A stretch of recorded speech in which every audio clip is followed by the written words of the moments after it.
തീർച്ചയായിട്ടും ഇസ്രയേലുമായുള്ള നയതന്ത്ര ബന്ധം മെച്ചപ്പെടുത്തുന്നതിന് ഇന്ത്യൻ പ്രധാനമന്ത്രി നരേന്ദ്രമോദി ബെഞ്ചമിൻ നെതന്യാഹുവിനെ കാണുന്നതിനായി ഇസ്രയേലിൽ ചെല്ലുന്ന യാത്ര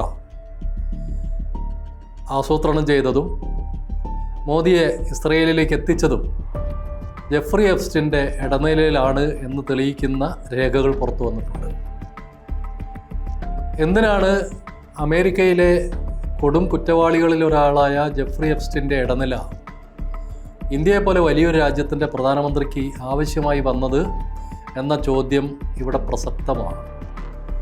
രാജ്യങ്ങൾ തമ്മിലുള്ള നയതന്ത്ര ബന്ധങ്ങൾ മെച്ചപ്പെടുത്തുന്നതിൽ എന്തിനാണ് ഇത്തരം ദല്ലാളുകളെ നരേന്ദ്രമോദി ആശ്രയിക്കുന്നത് എന്ന പ്രശ്നം വളരെ ഗൗരവമുള്ളതാണ്.